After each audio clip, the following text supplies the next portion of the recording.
Cut off deep behind enemy lines, we find our hero, 110 Cess Actual, left to fight for survival. Armed with only his signature akimbo, 1911's chambered in the Lord's caliber 45 AARP.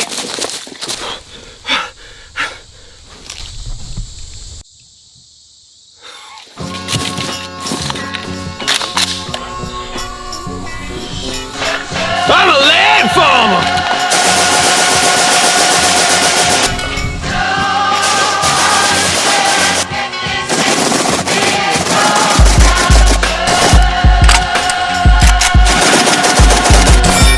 Lebanon, Vietnam, Iraq, Vietnam, Palestine, Vietnam. They wanna see us gone, so far from home. I can feel the bomb, close the heart like the death of a being done. War made us feel like we is wrong. Trying to be a man with a child's spirit song. Lullabies when the brother dies. No merit when the sister perish us, America. Drilling with loud voices, the cowboy. Bullet bit for little peace, for little peace. Giving in to the energy over the defeats like a winning.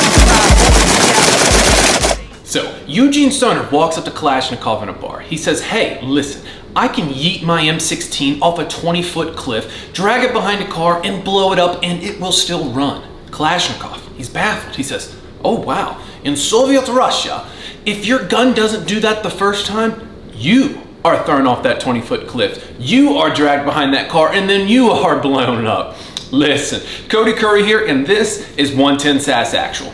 We've made it so far, Kings. So go ahead, hit that little subscribe button, and comment below which is more gooder, the AK-47 or the M16. The YouTube algorithm gods will forever bless you with great fortune, and Mr. Eugene Stoner himself will blow you a chef's kiss for your act of heroism. The most prolific firearm of all the world. A stamped steel heater made of 80 proof vodka and borscht. We're talking the universal bad guy weapon of every Hollywood movie ever. The AK-47. Like it really needs any introduction. Oh well, listen, a reading rainbow is now in session anyway, so sit up straight, crack your back on the greatest chiropractic tool of all time, and hop on the magic school bus back to Soviet Russia, 1940s. So the Soviets were so impressed by the German STG-44 chambered in the new intermediate cartridge, the 7.92 by 33 curves.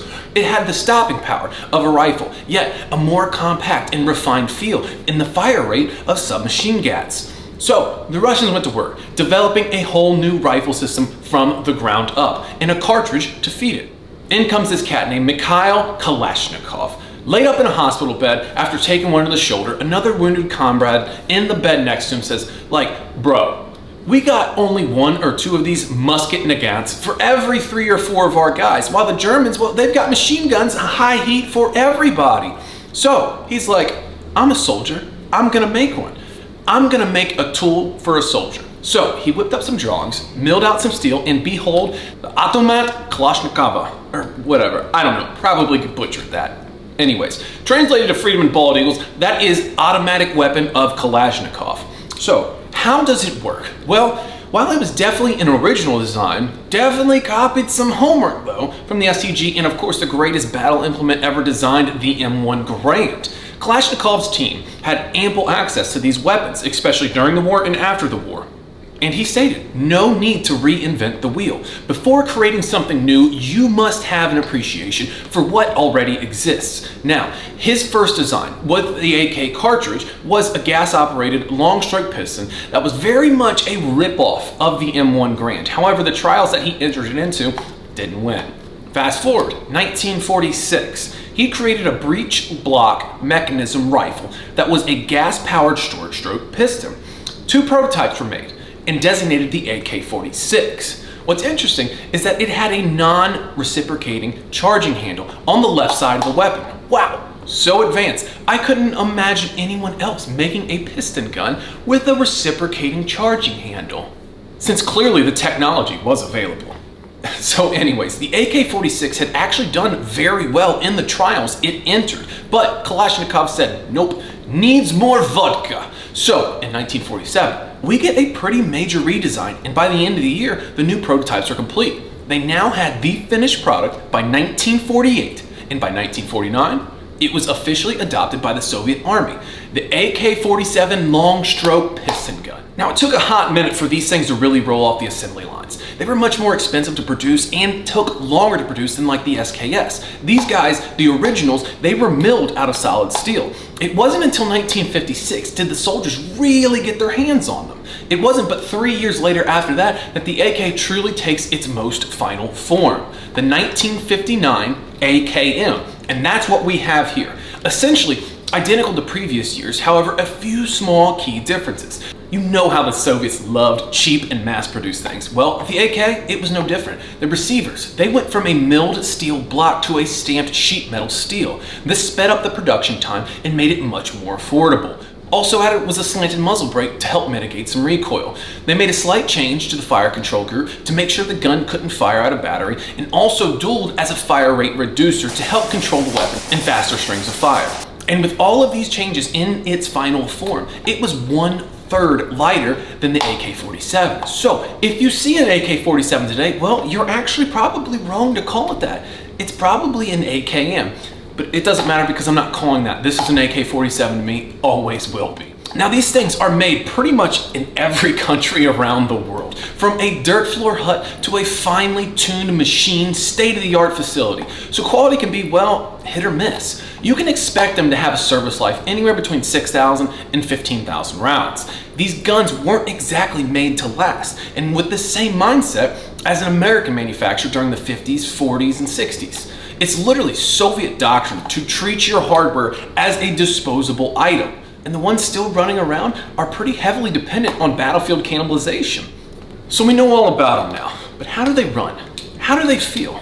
Well, first, let's talk about the accuracy. The AK-47's accuracy could probably be described as a minute of a torso at 300 meters. But I'm gonna be honest, that even might be a stretch. It's pretty much a 3 to 6 MOA rifle. The stamped versions like the AKM are usually on the high end of that because, well, they just got less, tender love and care. So don't expect to be stacking match trophies in the living room with this guy.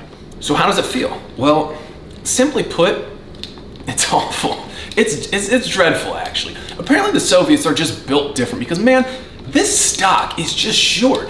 I imagine it was designed with like a 5'6" guy in mind because when I go to pop this carbine, it feels horrid. Well, so much extra space here to where I feel like it needs to be. To seat this butt, I feel cramped. And my handling on this firearm suffers because of that. It just doesn't feel natural in the least bit.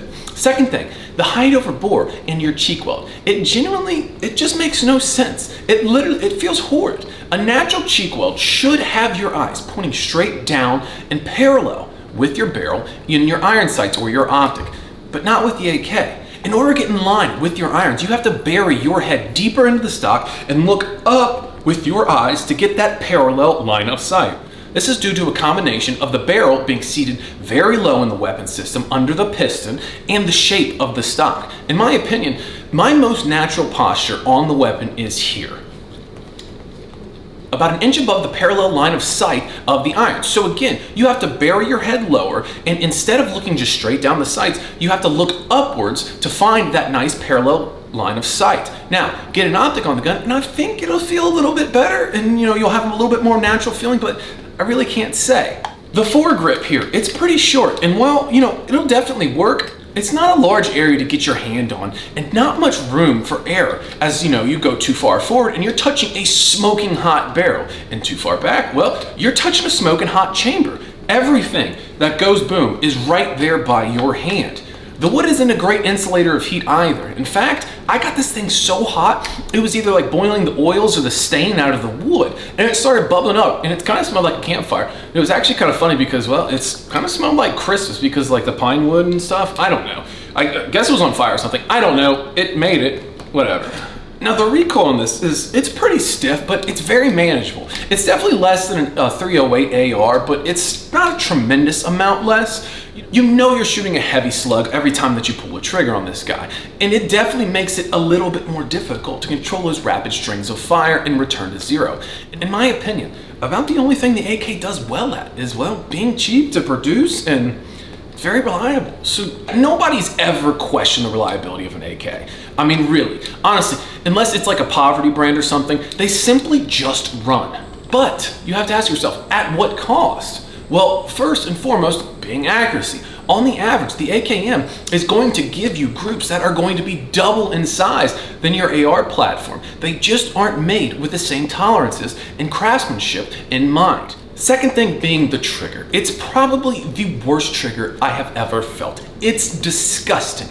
I had to take a bath afterwards because I felt so dirty after using it. Yes, there are aftermarket triggers, but guess what? They suck too. I have one. I have probably the most expensive ALG 8K trigger in this thing, and it feels like there's a pound of sand in the fire control group. Gritty and just unpredictable break. It's just the geometrics of the AK trigger. Now, am I being a little harsh on the poor guy? Maybe a little, but listen, what I've stated is pretty objective. And objectively, you have an unrefined and sloppy built rifle with tons of soul and tons of character. There's hardly a more iconic firearm. And I have to say, any serious or mid-level shooter, they really just need to have some sort of AK in the safe. I don't really recommend it being your main, but it's just nice to bring out a blast from the past and an important part of history to go to the range and burn some lead. So gentlemen, that's a wrap. If you made it this far, comment your favorite pupper breed so I know who the real ones are. Until next time.